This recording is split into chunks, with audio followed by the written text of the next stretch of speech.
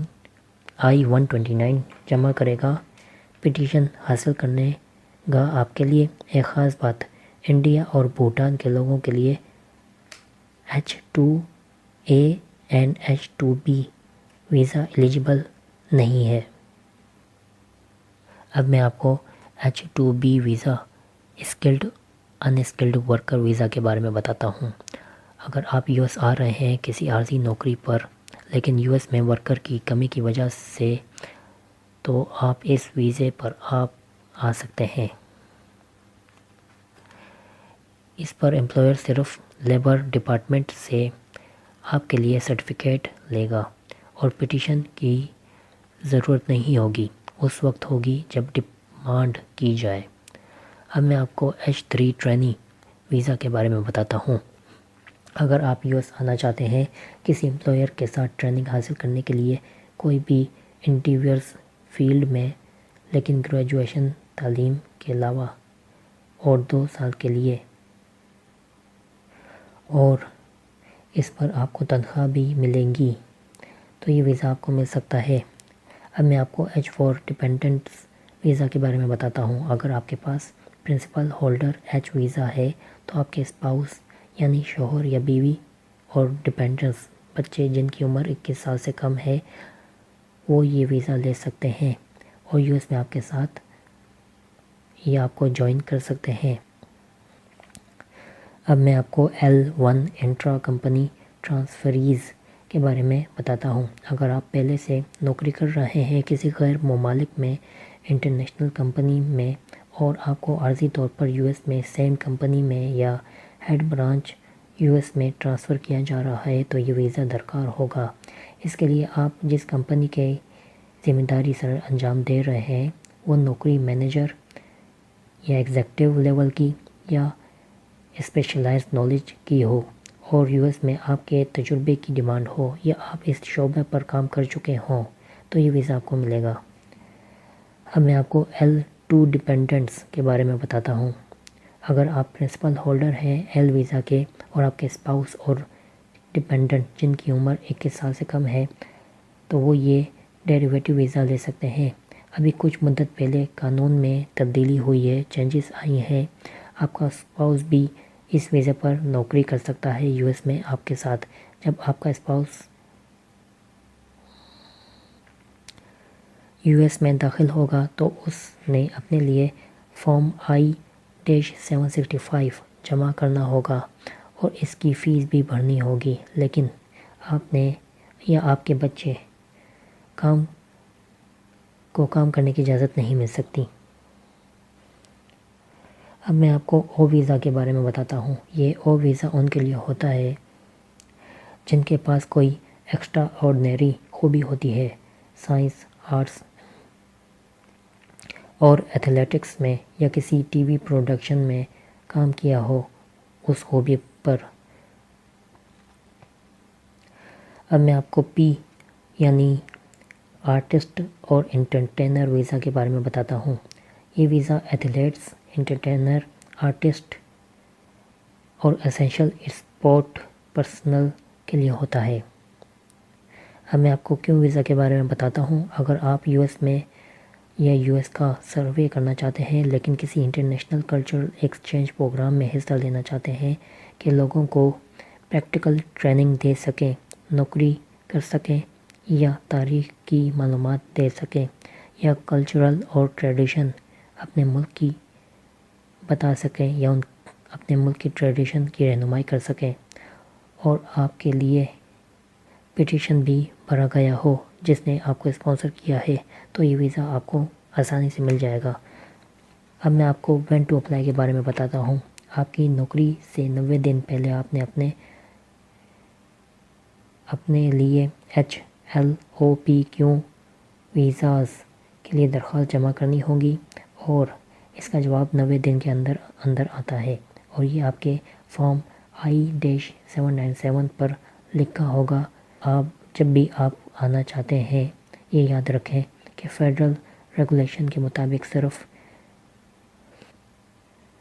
نوکری سٹارٹ ہونے سے 10 دن پہلے آپ یو ایس آ سکتے ہیں۔ اب میں آپ کو اپلیکیشن آئٹمز کے بارے میں بتاتا ہوں۔ اس میں آپ کی فیس کسی بھی ویزے کی یعنی HLOPQ ویزا کوئی بھی ہو پر ہیڈ $190 ہوگی، اور آپ نے اپنا فارم پاسپورٹ، اگر ایک سے زیادہ بندے ہیں تو ان کے اپنے پاسپورٹس اور الگ الگ form, per head 2 pictures with white background and the size will be 2x2 inches۔ Visa ملنے پر ریسیپروسٹی کی فیس علیحدہ سے۔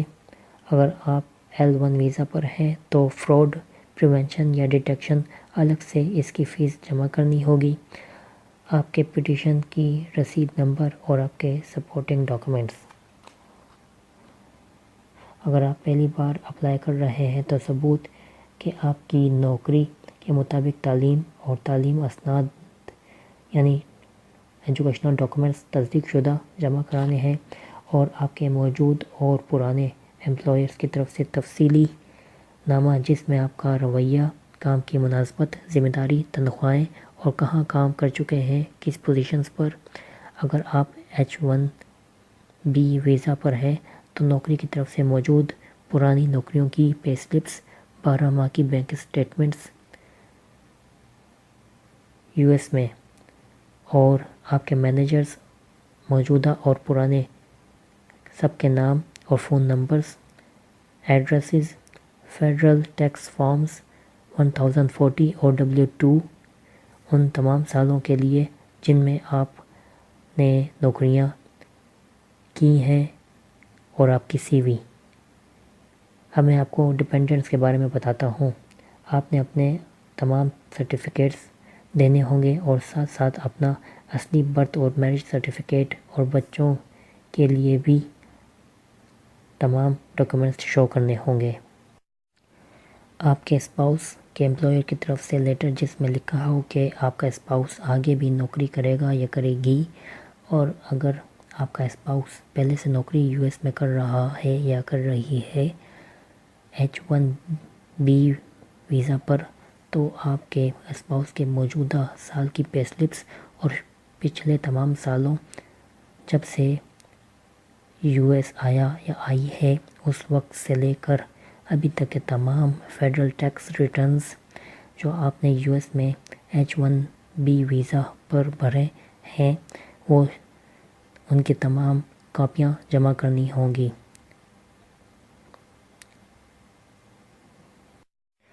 اب میں آپ کو ہاؤ ٹو اپلائی ویزا کے بارے میں بتاتا ہوں۔ اس میں ٹوٹل 6 اسٹیپس ہوتے ہیں۔ اسٹیپ نمبر 1، اگر آپ کا ویزا فارم لازماً کامن نان امیگرنٹ ہے اور ہر ویزے کی معلومات اور تفصیل فارم کے ساتھ مہیا کی جائے گی، صرف آپ کو اپنی فیلڈ چننی ہے۔ اگر آپ ویزا ویور پروگرام کے ذریعے آنا چاہتے ہیں تو آپ کی کنٹری اس میں حصہ لے سکتی ہے۔ آپ کو ویزا اپلائی کرنے کی ضرورت نہیں ہوگی۔ اگر آپ بزنس یا پلیجر کے لیے جانا چاہتے ہیں اور آپ کی یو ایس اسٹے میں 90 دن سے کم وقت ہے تو نوٹ یعنی کہ خاص بات، اگر آپ کی عمر 14 سے 79 سال کے درمیان ہے یا آپ کو یو ایس میں ویزا ملا تھا اور ایکسپائر ہوا تھا پچھلے 48 ماہ میں یا 12 ماہ میں اور دوبارہ یو ایس جانا چاہتے ہیں سیم پرپس پر، تو آپ کو یا کونسلیٹ میں انٹرویو اٹینڈ کرنے کی ضرورت نہیں ہوگی۔ اب میں آپ کو اسٹیپ 2 کے بارے میں بتاتا ہوں۔ اگلا اسٹیپ آپ کو فارم بھرنا ہے جس کو ہم DS-160 کہتے ہیں الیکٹرانکلی۔ ساتھ میں آپ کو گائیڈ لائنز بھی ملیں گی۔ آپ کے فارم کریکٹلی بھرنا ہے۔ ساری معلومات بالکل صحیح اور شفاف ہونی چاہیے۔ ایک بار فارم بھر دیا تو دوبارہ چینجز نہیں ہو سکتی۔ تھرڈ یعنی اسٹیپ نمبر 3، ایک بار آپ نے اپنی صحیح ویزا ٹائپ چن لی اور فارم بھر دیا، پھر فیس جمع کرنی ہوگی۔ ویزا فیس آن لائن بھرنی ہوتی ہے اور $US میں جمع کرنی ہوتی ہے۔ US کی کرنسی کے مطابق آپ کی پروفائل بننے کے بعد اپنی ریسپٹ کو سنبھال کر رکھیے اور اپائنٹمنٹ بک کیجیے۔ اب میں آپ کو اسٹیپ 4 کے بارے میں بتاتا ہوں۔ اب آپ نے اپنی تاریخ چننی ہے اپائنٹمنٹ کی اور آپ نے لاگ ان کرنا ہے سیم پروفائل جس کے ذریعے آپ نے فارم جمع کیا تھا، اور ڈیش بورڈ پر لیفٹ سائڈ پر اپائنٹمنٹ اسکیجول سے آپ اپنی اپائنٹمنٹ کا پروسیس اسٹارٹ کر سکتے ہیں، اور اس میں 2 اپائنٹمنٹ لینی ہے۔ فرسٹ VAC یعنی ویزا اپلیکیشن سینٹر میں، اس اپائنٹمنٹ کے ذریعے 5 طریقوں سے آپ کو فوٹو اور فنگر پرنٹس لیے جائیں گے آپ کے۔ سیکنڈ، دوسری ویزا انٹرویو کے لیے ایمبیسی یا قونصلیٹ میں۔ اس کے لیے آپ کو 3 چیزیں کی معلومات لازمی دینی ہوگی: آپ کا پاسپورٹ نمبر، فیس کی جمع کرنے کی تاریخ، اور 10 ڈیجٹ بار کوڈ نمبر جو آپ کے DS-160 فارم پر موجود ہوگا۔ جب آپ پروسیس پر جائیں گے تو آپ نے اپنا ویزا ٹائپ اور پرسنل ڈیٹا، کوئی ڈیپینڈنٹ ڈاکومنٹس، ڈیلیوری لوکیشن کی جگہ، ویزا پیمنٹ کی کنفرمیشن اور اپائنٹمنٹ کا دن چننا ہے۔ اب میں آپ کو اسٹیپ نمبر 5 کے بارے میں بتاتا ہوں۔ ویزا اپلیکیشن سینٹر کے لیے آپ نے اپنے ساتھ اپنا پاسپورٹ جس کی ایکسپائری 6 ماہ سے زیادہ ہو۔ سیکنڈ، اگر کوئی اور ڈیپینڈنٹ بھی جانا چاہتا ہے تو اس کا پاسپورٹ اور الگ فارم کے ساتھ سارے ڈاکومنٹس۔ تھرڈ، آپ کا DS یعنی مین اپلیکنٹ کا DS-160 فارم کا کنفرمیشن پیج۔ فورتھ، آپ کی اپائنٹمنٹ کا confirmation page. Fifth, 2 Times pictures with white back ground. اگر بچے کی عمر 14 سال سے کم ہے تو نیٹ پر چیک کر سکتے ہیں کہ تصویر کا سائز کیا ہوگا۔ اب میں آپ کو اسٹیپ نمبر 6 کے بارے میں بتاتا ہوں۔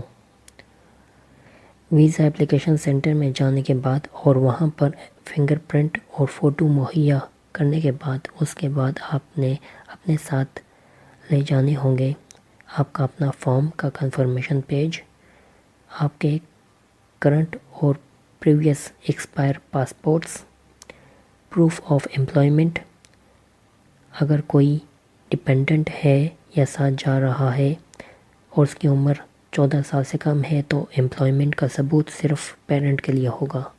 امید کرتا ہوں کہ آپ کو میری ویڈیو پسند آئی ہوگی۔ آپ کے لائک کا، سبسکرپشن کا اور نوٹیفیکیشن کا میں منتظر رہوں گا۔ دوبارہ ملتے ہیں نئے ٹاپک کے ساتھ۔ دعا میں مجھے یاد رکھیے گا۔ اللہ حافظ۔